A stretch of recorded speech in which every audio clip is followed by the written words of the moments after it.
Hawaiian Islands, crown jewel of the Pacific. Many come to the islands for its secluded white sand beaches,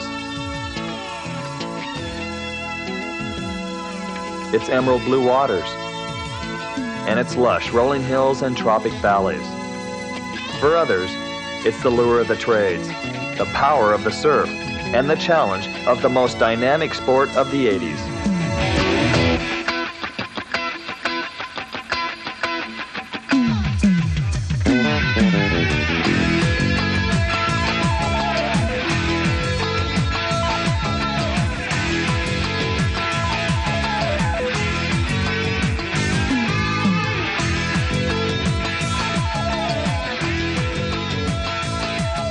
Windsurfing is the fastest growing water sport in the world today.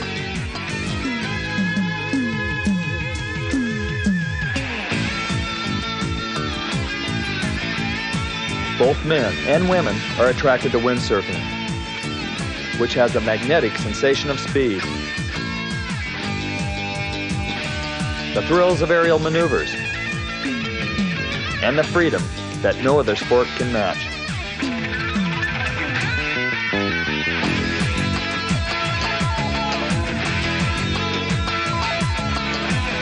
The sport's young designers and test pilots are relentless in their pursuit to turn faster. Their challenge of larger and more powerful waves.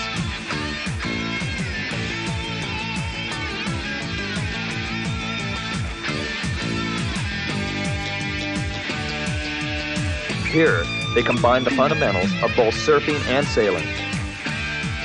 This new breed of athlete pushes it to the limit with incredible inverted aerial attempts.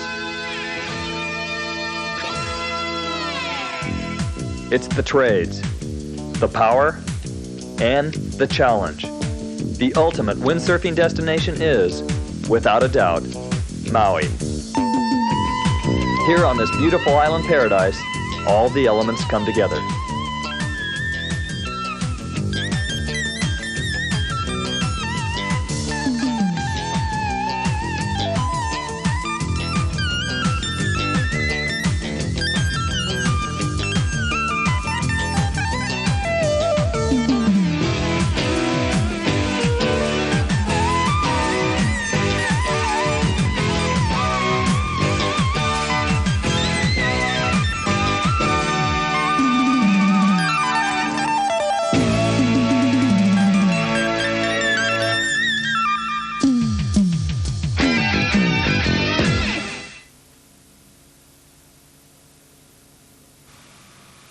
Welcome to the beautiful and rugged North Shore of Maui in the Hawaiian Islands. Hi, I'm David Stanfield, and this is Hukipa Beach Park. Here, a combination of warm water, good surf, strong trade winds makes for a legendary spot. In fact, Hukipa Beach is the best spot in the world for wave performance riding.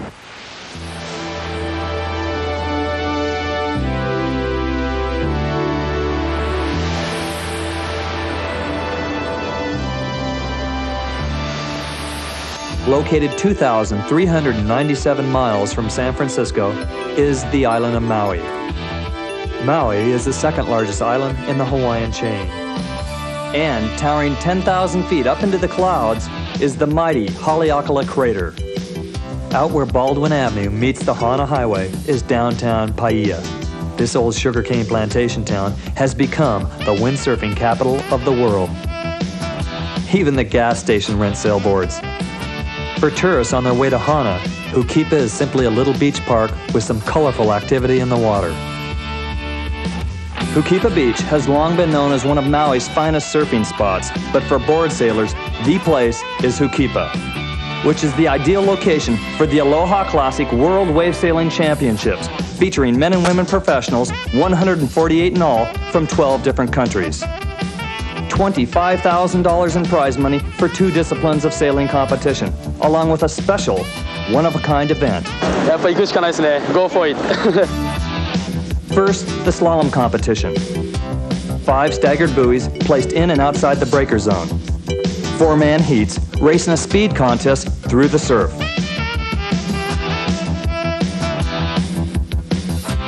Next, wave performance competition. 8-minute man-on-man heats judged on surfing the waves, jumping the waves, and their transitions, their turns. And finally, a super session, freestyle sailing in the surf at its most extreme. Here, the crazies take to the air in an explosive display of slashing off-the-lip maneuvers, breathtaking jumps, helicopter spins, barrel rolls, and the ultimate, the aerial loop.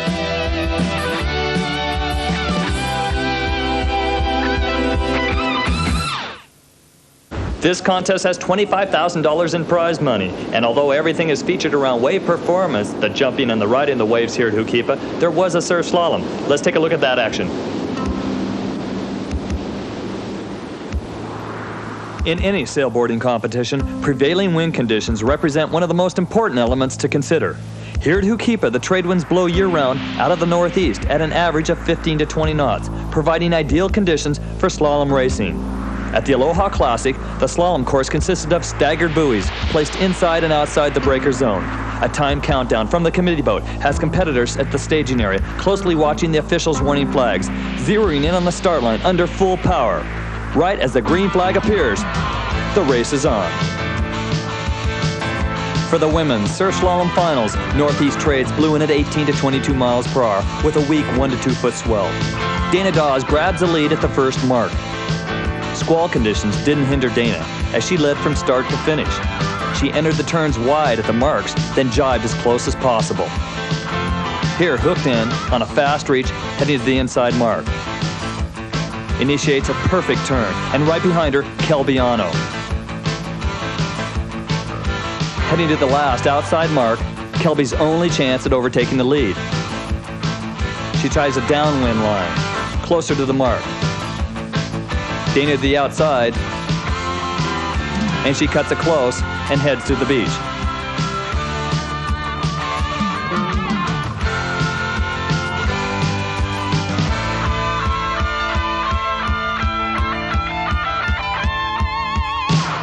First place, Dana Dawes from Kailua on the island of Oahu. She's 23 years old. Second place went to Kelbiano, the transplanted Californian, 23 years old, now living here on Maui. And third place went to Debbie Brown from Kahului, Maui, the 29-year-old veteran. The Masters Surf Slalom Competition. For the old guys, 30 years and older, many veteran surfers now turned sailors. In the final heat, it was Doug Hunt who caught a swell at the start and blazed to the first mark.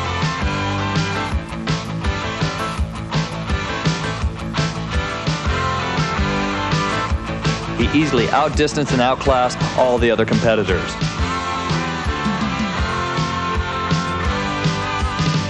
And Doug Hunt with a fast line to the finish. And he wins the Masters Surf Slalom Competition. 32 years old from Paia, Maui, originally from Florida. Second place went to Mayo Likes, living in Paia, Maui, 31 years old. And third place went to Jerry Lopez from Upcountry, Maui, living in Makawao, the 36-year-old bonsai pipeline surf star.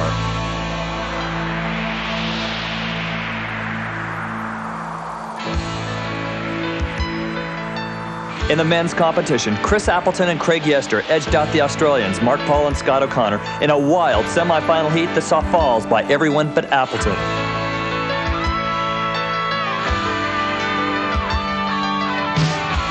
In the remaining semi, Alan Cadiz breezed into the finals by taking a first. And in a surprise upset, 15-year-old Ian Boyd skipped school to fly past 5-time world windsurfing champion Matt Schweitzer to advance into the finals.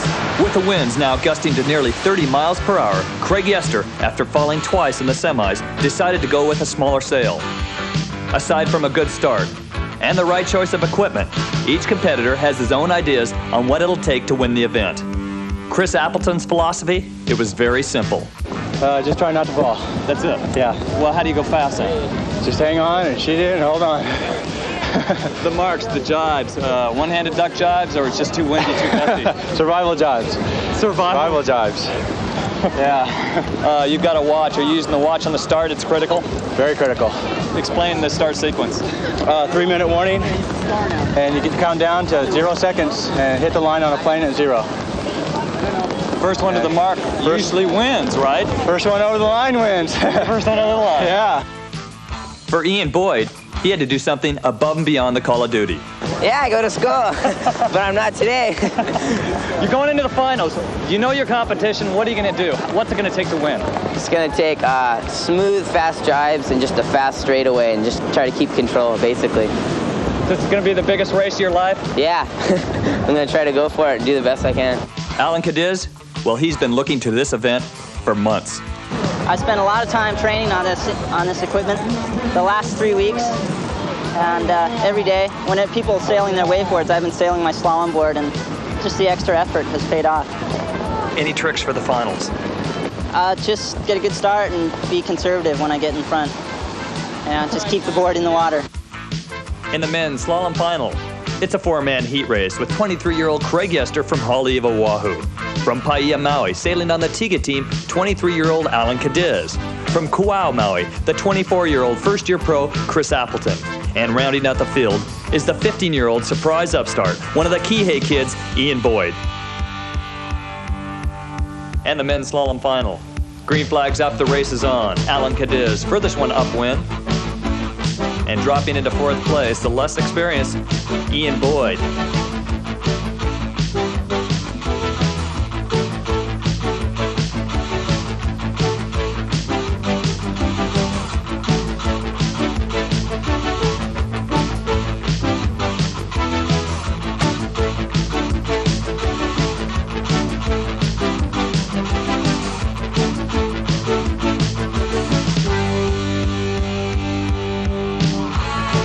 Moving way out in front is Alan Cadiz.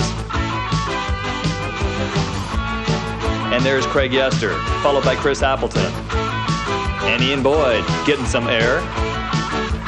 The outside mark. Alan Cadiz maintains under the gusty conditions here at Hukipa. Going down is Chris Appleton to the outside. Ian Boyd has moved into 3rd place and is closing in on Craig Yester. In the biggest race of his life, 15-year-old Ian Boyd skipped school to be in this competition and is challenging Craig Yester for 2nd place.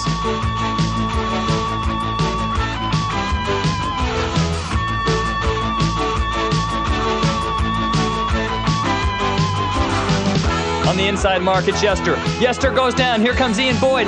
Ian Boyd goes down. Quickly, they're back up. But the race is on for 2nd place, even tighter than ever. Boyd now a little bit further upwind. The biggest race of his life. He's on a new line here. Tries the inside and catches up with Craig Yester.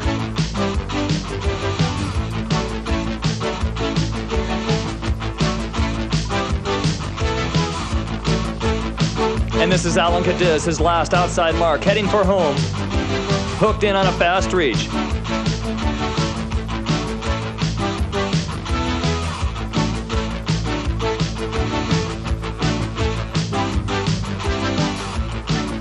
A big lead crosses the finish line, $3,000 richer, Alan Cadiz. And here, the race for 2nd. Craig Yester leading Ian Boyd. Yester crosses the finish line first. A great finish, 3rd place for Ian Boyd. 4th place, Chris Appleton. And on the beach, the 4 finalists are congratulated by their peers.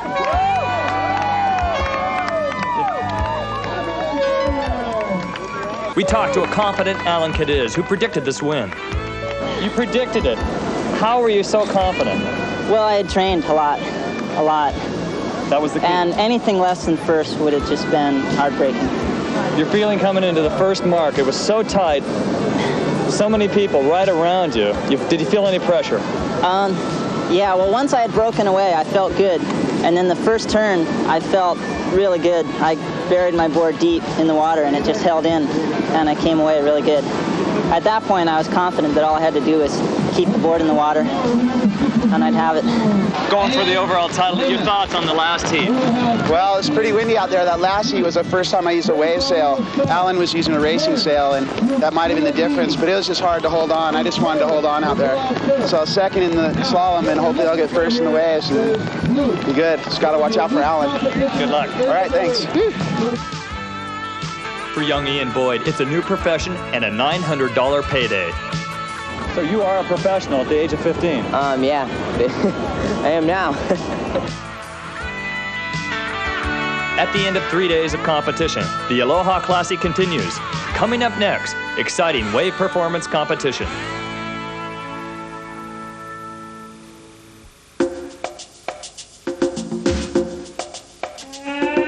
Hawaii has long been recognized as the surf capital of the world. From the earliest recorded history of Polynesia to the days of the Duke, when surfboards were carved out of redwood and weighed over 100 pounds. To the compact, aggressive, slashing style of today, Hawaii remains the proving ground where the best in the world come to learn respect. The mystic power of these islands holds for many the dream of the perfect wave. Here in the islands, wave riding is more than a sport. It is a way of life, an expression of a culture that lives for the sun and the water. This is island style.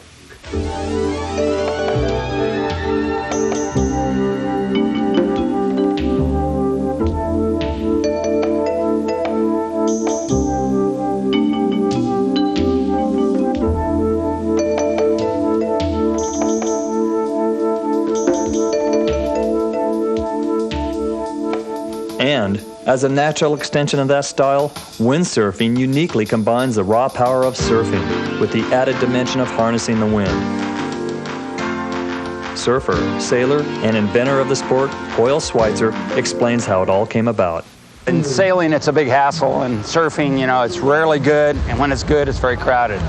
So we thought it'd be a good idea to have a high adrenaline sport that would combine the better aspects of both surfing and sailing. It's no accident that many of the best board sailors in the world got their start in the water as surfers. My roots are a surfer as well as a sailor, but I think I've done quite a bit of sailing, and I'm finding myself more intrigued by wave jumping and wind and waves, because it throws in another element of excitement. When we first saw Mike Waltz out here around 1980, we were just amazed. It was just totally awesome.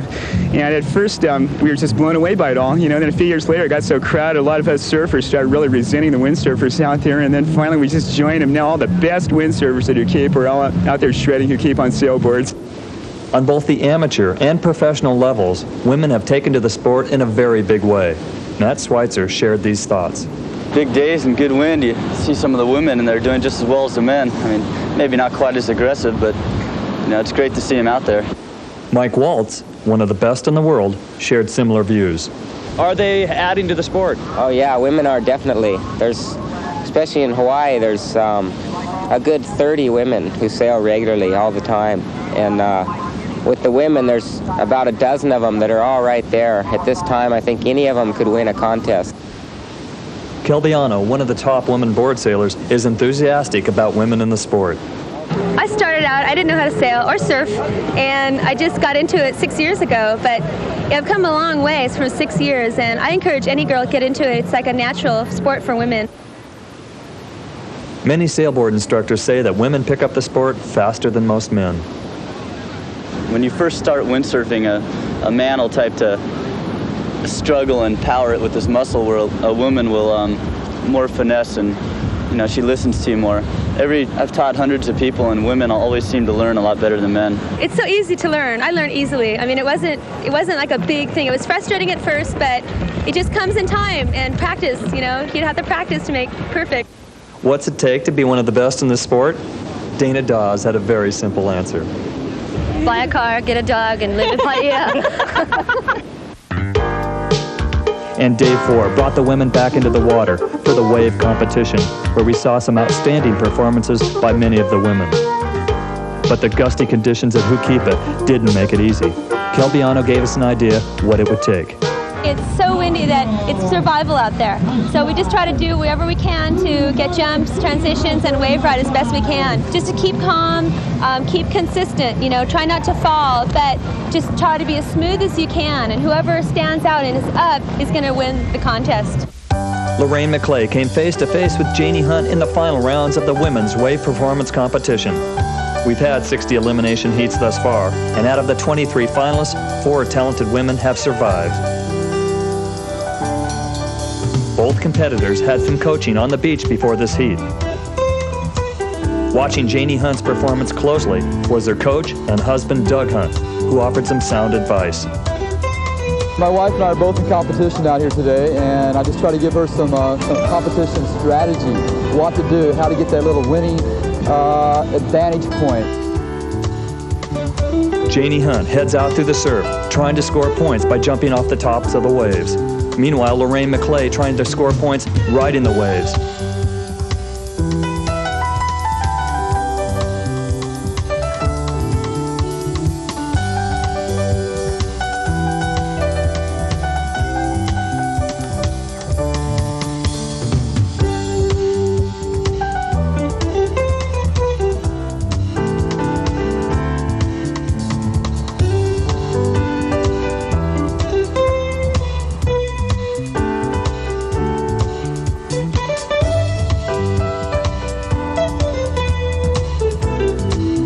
Janie Hunt, very smooth and delicate on these waves.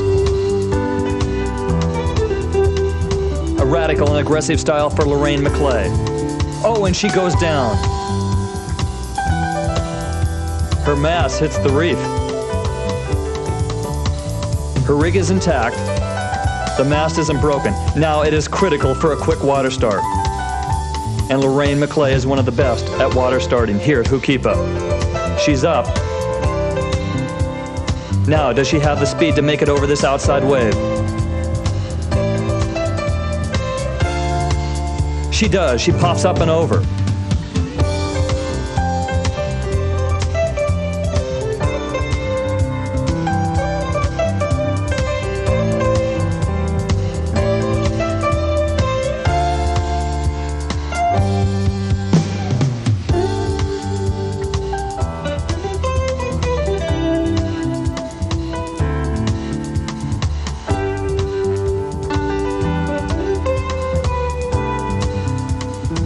Lorraine McClay's aggressive approach to point scoring is a direct reflection of her boyfriend's competition advice.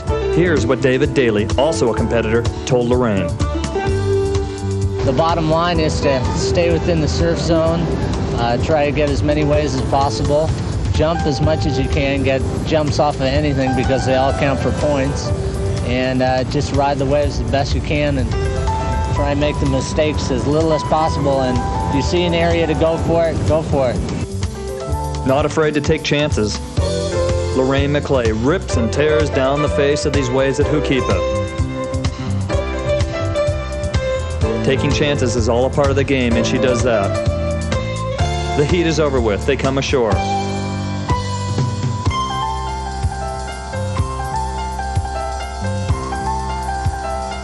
And it was Lorraine McClay, one of the sport's most graceful wave stylists, who defeated Hunt and moved on to face Debbie Brown in what would be a tough second semifinal.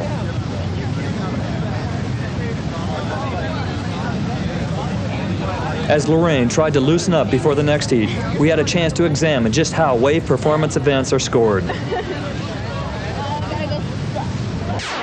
Here at the Aloha Classic, 5 judges awarded points for various skills and maneuvers involved in wave riding. We talked to Cyrus Monroe, head judge of the Aloha Classic.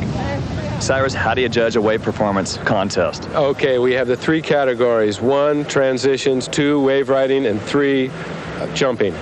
Okay, transitions, exactly what are they? Transition is where they come about, that is going from one direction to the other. Some of the guys are doing duck jive, some of them are doing duck tacks. Those are better than the normal power jive. The most spectacular indeed is the aerials, and what are they doing in the aerials? What can we look for the high scoring jumps? Okay, the high jumps, what we're looking for is upside down, jump, coming down, landing right, and sailing away from it. Another thing that a few of the guys are doing is the 360 aerial loops, which is going up and doing a full 360 in the air and coming down. We've seen 2 this contest so far. Lorraine McClay's next challenge brought her up against veteran Debbie Brown in the women's semifinal match. The winner here will meet Kelbiano for the women's wave performance title. A beach start for Lorraine McClay. Already outside is Debbie Brown.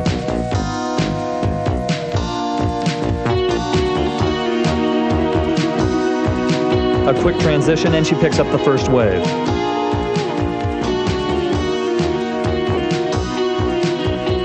Lorraine, with a beautiful outside transition, picks up the wave, and she goes upwind. She might be tiring.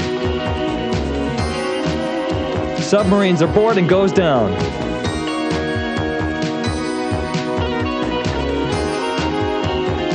Debbie scoring points. And Lorraine McClay's up and scoring points now.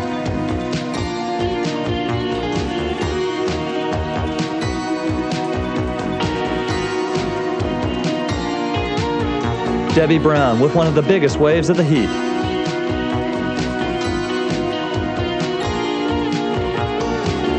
And flies downwind. Inside transition for Lorraine McClay. In the closing minutes of the heat, both competitors trying to get as many waves as possible to score points.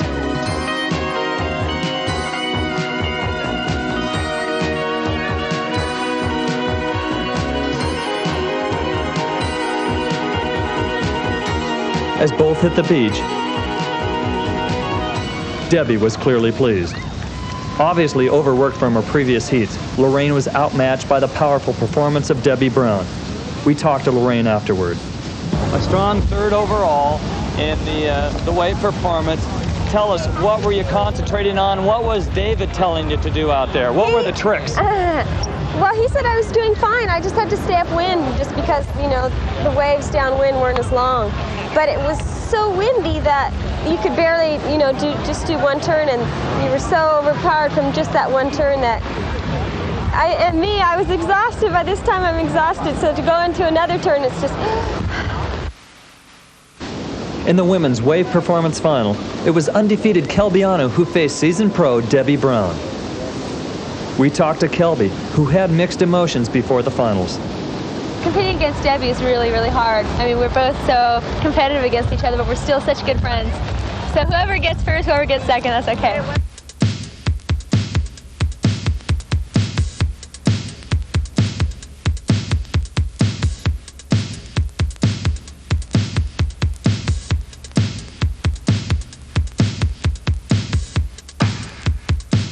In the final heat, Kelbiano and Debbie Brown faced off once again, as they have so many times before.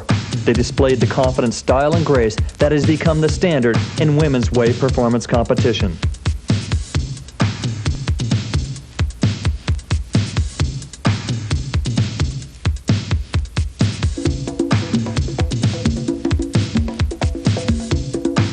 Debbie Brown, whose powerful approach sets her apart. But it is consistency that Kelbiano is known for.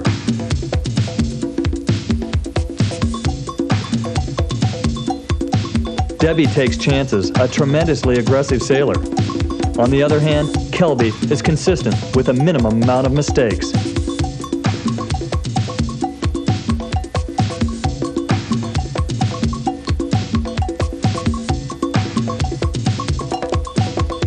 Debbie goes out, Kelby comes in.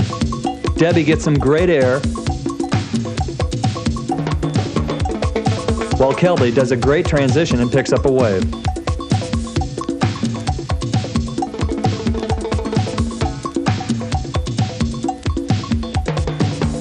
A very close heat. Out through the surf. And the girls rack up points. The red flag goes up. End of the heat. Kelby comes ashore, followed by Debbie Brown. Anxious moments for Kelbiano.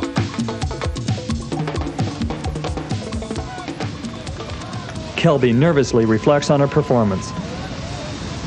Debbie seems more relaxed.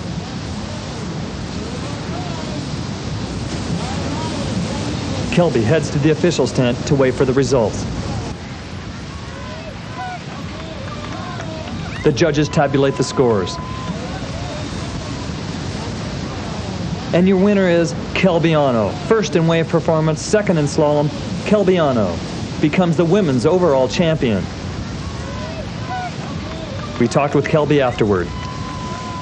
Did you feel like you won the event? I don't know. I couldn't really tell because I wasn't really watching Debbie. I was just like concentrating on just keeping it together, you know, just like the board on the water, the sail up, not falling. And it was really hard because you had to, you know, pay attention to everything, you know, just like when you jive, you had to be so on it, you know, you couldn't slack off for 1 second because it would just be history. If you did, you'd fall because the wind's really gusty. I just got caught in the wrong place at the wrong time, and Kelby was really on, so. Okay, we noticed you lost your board. What were your feelings there? Say, well, look, I think this is it. Or you had a long swim. I had a long swim, but I don't think you can ever give up because what happens if she lost her board or whatever? That's you always have to have a positive attitude. He's always on my and tail. keep going.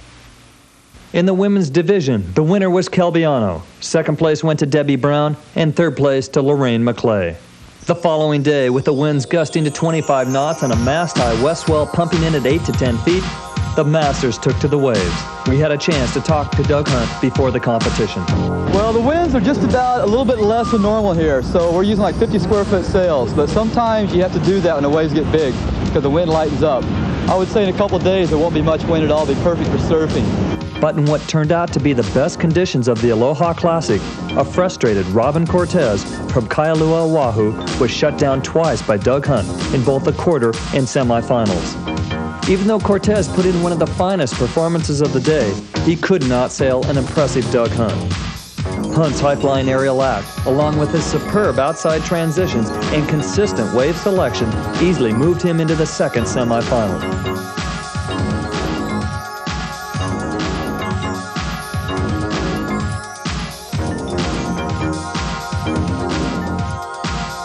But Doug Hunt had troubles of his own as he went up against pipeline master Jerry Lopez. With what appeared to be superior wave savvy and a bit of luck, Jerry Lopez maintained his edge against the more experienced sailor.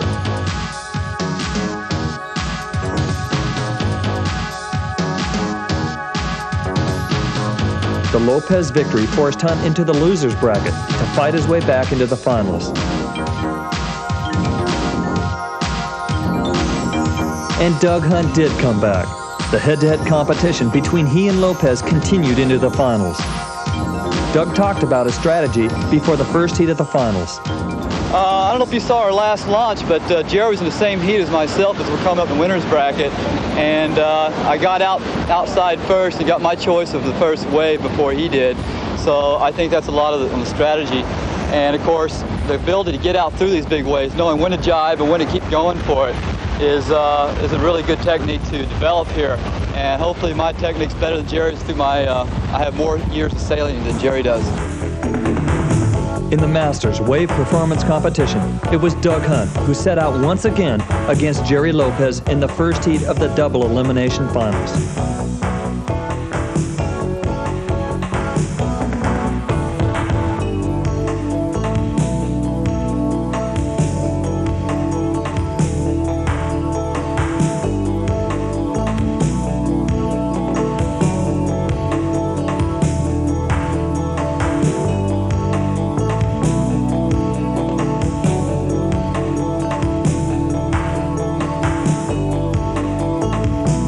Both Hunt and Lopez picking up beautiful waves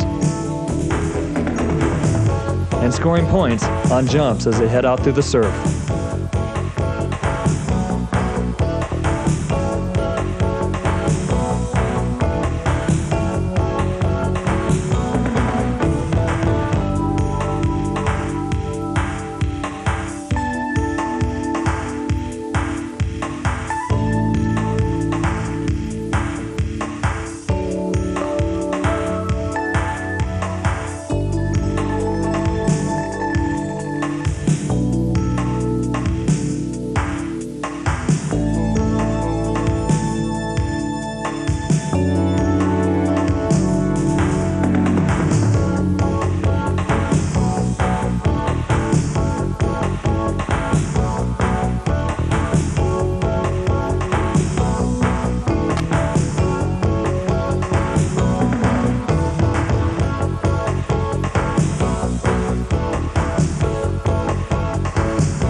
Lopez hits the beach, feeling the presence of a determined and aggressive Doug Hunt. One more heat. I'm ready. We asked Jerry how he felt facing Hunt a second time in the finals. I'm not worried about anything. I'm just out here to have a good time. And you're doing it. That's what the Masters Division's all about. Great. After being postponed twice due to lack of wind, the final heat of the Aloha Classic Masters wave riding event finally got underway. This classic battle featured two aggressive sailors. Hunt, with his high-flying, off-the-lip, quick jibe attack, outpaced the smooth Lopez with his flowing classic style.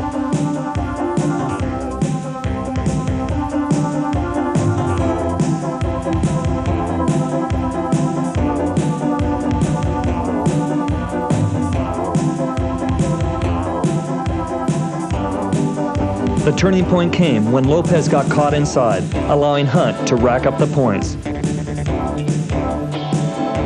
Light wind conditions might have been a problem for Lopez.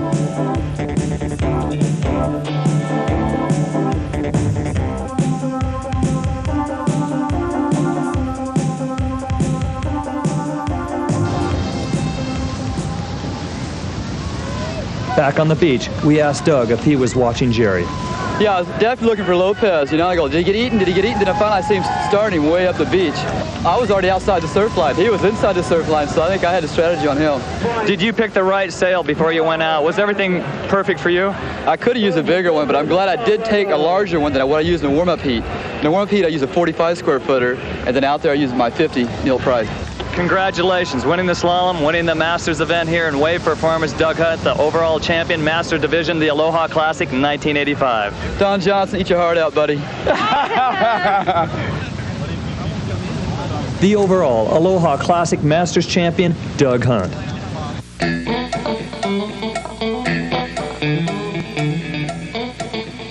Wave performance board sailing has changed dramatically in just the past few years. Maneuvers that were once considered impossible are now a part of every top professional's repertoire. But perhaps one of the most exciting elements yet to emerge is the arrival of a hot new breed of young athlete who have come to challenge the old guard, set out and redefine the limits of the sport. We talked to board shaper, innovator, and father of one of these newcomers, Ed Angulo. Tables have turned, I think, pretty much in wave sailing especially. The kids are setting the standards. They're coming up with the new maneuvers. They're pushing it to the limits. They don't really have any fear. They don't know what fear is. And the veterans are going to be looking at them. You know, I think they're thinking twice about going against the kids. And one of the veterans feeling the heat is five-time world windsurfing champion Matt Schweitzer. There's a lot of little kids now, about 18, 17 from Kihei that are unbelievable. You know, I'm only 25, but these kids are fearless, you know. They'll do anything. And it was here at the Aloha Classic men's wave performance competition that this young new contingency, Scotty O'Connor, Mark Angulo, and the Kihei kids, Ian Boyd, Kevin Wetter, David Wetter, and Eric Sharp, emerged as the ones to watch in the years to come.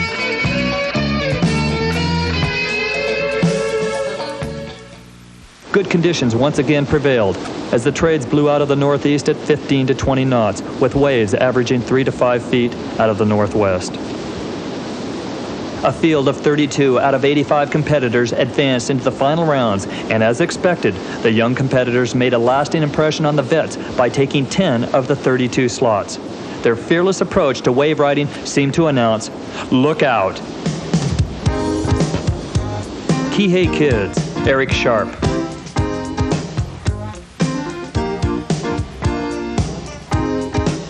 David Wetter, and Ian Boyd each advanced to the quarterfinals, where they were shut down by Maui local Jerry Wilson.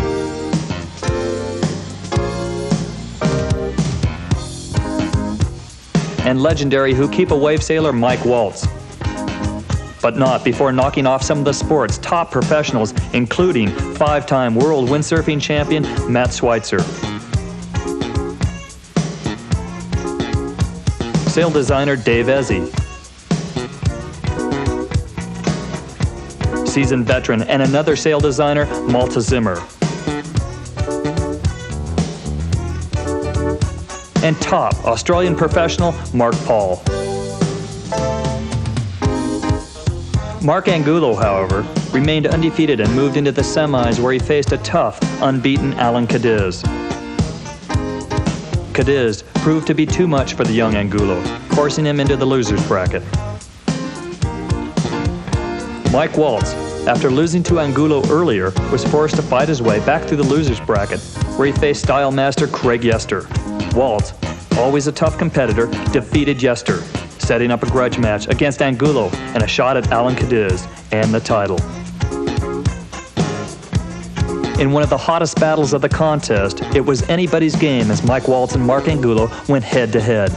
Waltz consistently displayed his stylish mastery that earned him the title Mr. Hukipa, but Mark Angulo matched him move for move with his aggressive slashing attack. Here, Waltz pulls off an amazing inside transition in light air. And right behind him, Angulo's carbon copy.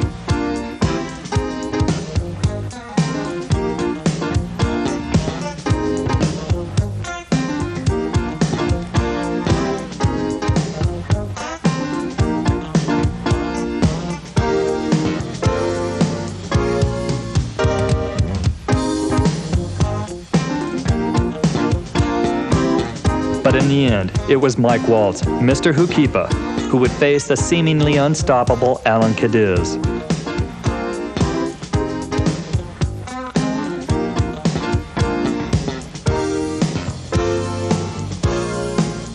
We had a chance to talk with Waltz and Cadiz before the final. Back in 1981, Mike Waltz won the very first wave sailing event in the history of the sport, and now he's in the finals of what seems to be one of the richest, a $25,000 event. Is it money? Is it love of the sport? What is it? It's love of the sport. The money helps a lot, but I just like being out there. How about a big hand for our third place finisher, Mark Angulo! And for Mark Angulo, third place wasn't quite what he'd hoped for. What's been the secret? What's been the driving force? Well, I've had a lot of luck. The conditions have suited me, my weight. It's been light wind a lot, and the luck of the draw, and I think all the practice on my slalom board has paid off on my waveboard too. It seems like the inside transitions, the hot dog maneuvers, they're playing a big role. Yeah, I'm just going to keep doing what I've been doing and give it a little bit more this time because I've got 2 chances. I'm the last one to have not lost yet, so I'll really go for it this time. It was Alan Cadiz and Mike Waltz for the final heat of the Men's Wave Performance Championship. Cadiz with the blue, red, and white sail, Waltz with the yellow and green sail. Cadiz with a great first jump. Waltz follows.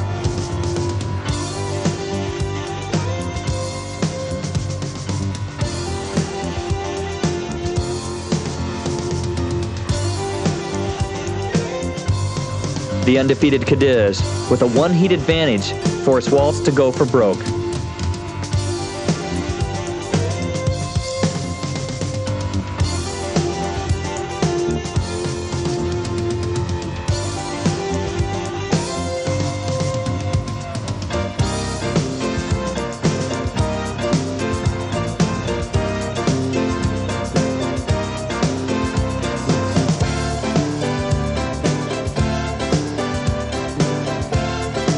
But luck stayed with Cadiz as Waltz made some costly mistakes. And the winner, the overall winner of the Aloha Classic, Alan Cadiz. Honestly, when you hit the beach, did you feel like you'd won or you had no idea? No, I thought that it was going to be close, and if anything, Mike had it, but I still had a second chance. Alan Cadiz becomes the overall champion by winning not only the slalom event earlier in the week, but taking first place in men's wave performance, second place going to Mike Waltz, and third place, Mark Angulo.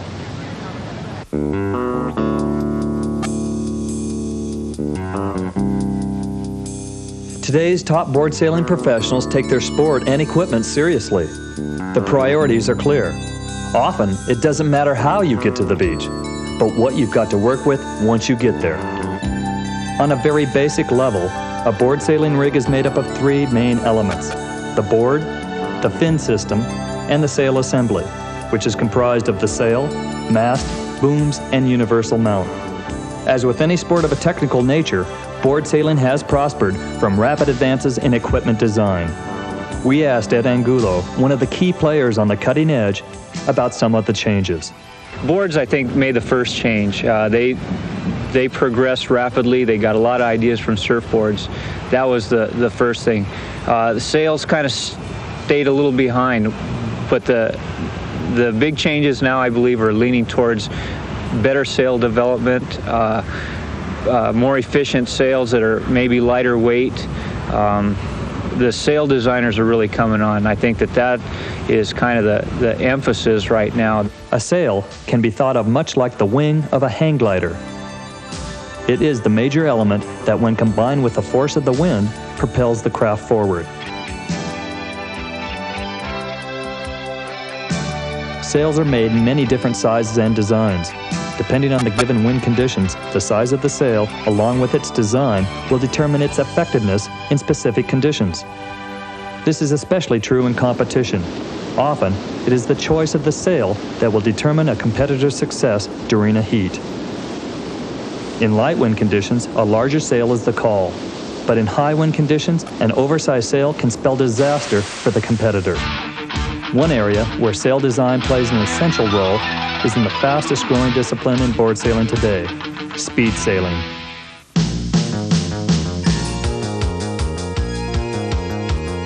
We caught up with Fred Haywood at the Alpha Speed Week at the Ponds in Palm Springs, California, just before he set out to shatter the world speed record. Speed sailing equipment, is that the prototype of all sailing equipment that's happening now, or just a portion? It's adding a lot to the sport, though, in terms of efficient sails, efficient boards? I think so. Anytime we can get a time for what we're doing, you're obviously improving or making something worse by the speeds you're going. It's much easier to understand when you have a clock in the game. So a lot of advances have come from speed sailing. However, all the particular aspects add to each other. It's like we're in a big potpourri of information, and all the speed sailors, wave sailors, and course racers get together and discuss all the techniques and tactics. When I set the world speed record, I was on a very tiny board. So proportionately, I had the best combination, a small board, a very efficient sail, and a lot of weight to hold it. Palm Springs, California has now become a board sailing oasis. A Venturi effect has hot desert winds blowing through Banning Pass, often in excess of 30 knots. Fred Haywood and a handful of competitors, after suffering a disappointing weekend, set out to break the world speed sailing record. Haywood's ability to water start his narrow craft, which measures a mere 18.5 inches wide, needs a solid 30-knot wind to pop him out of the water. As nightfall approached, with ideal conditions, Haywood got his chance at the record.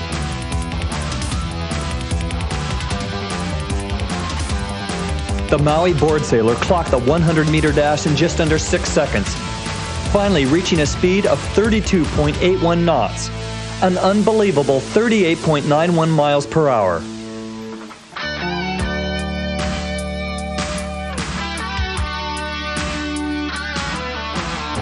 The women's world record for the 100 meters was set by Patty Whitcomb.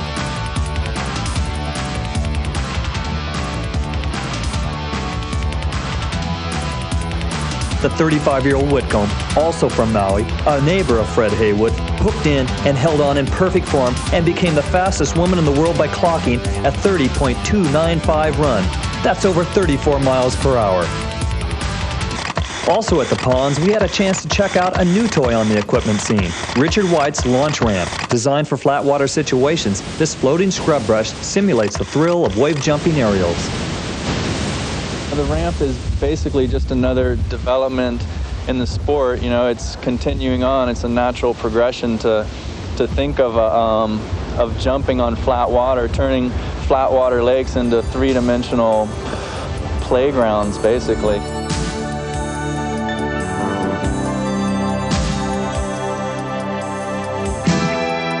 Boards are actually floating hydroplanes, and they too come in a myriad of shapes. Because of the explosive design innovations in surfing during the 70s, windsurfing boards have reaped the rewards of radical hull designs. Local Maui sailor Jerry Wilson explains. The most obvious thing about this board is that it's different from one side to the next. This side's narrow, this side's wide. And the reason for that is we ride waves in one direction here, And this is the side you're turning on when you're coming off the bottom of the wave. You're going so fast, you got to have a real narrow board to hold in and just to have control at that speed. When you come off the top, you're doing more of a pivoting type of turn. That's why you want a wider, more curvier side to turn on, you know. It's just hydrodynamics. And these boards have evolved a long ways, and there's more minor refinements to do all the time. It is the mast system. The mast itself, the boom, and the universal mount that allows the rig to be maneuvered. Of all the components, the mast probably takes the most abuse in a board sailing rig. We talked to New Zealand mast maker Mark Wilkinson. Mast seems to be the thing that goes first, you know. The sails are on such short booms now that, you know, even the booms aren't getting bent too much these days. All the pressure seems to be on the mast. Even though there have been many recent breakthroughs in mast design, sailing in the surf still takes its toll. And even the best have their limits. One of the more important contributions in recent sailboard design innovation was the addition of the footstrap. Footstraps now enable board sailors to not only travel faster than ever before, but open the door to the once thought impossible inverted aerials. And it was during this super session, the Aloha Classic Loop Contest, that all the stops were pulled on the closing day, when the top aerial pilots set their sights on the sky. Having narrowed the pack from 148 to 24 earlier in the week, it was Kevin Wetter who stole the show with his incredibly unique approach to the loop. Let's take a closer look. By stalling his 360-degree rotation in midair, Wetter's technique allowed him to pull off not one, but two back-to-back loops, giving him a lock on the title. With the most loop attempts, it was Matt Schweitzer. Time after time again, he exploded off the lip in a dazzling aerial display that landed him squarely in the number 2 slot. And taking it to the extreme, we saw many attempts at the double loop. Though no one successfully pulled off the elusive 720-degree maneuver, it was third-place finisher Mark Angulo who came closest to staking that claim. And so after 10 days of aggressive competition here at the Aloha Classic, we caught but a glimpse of what the future holds. As the limits of the sport continue to be redefined, we can only watch and wait.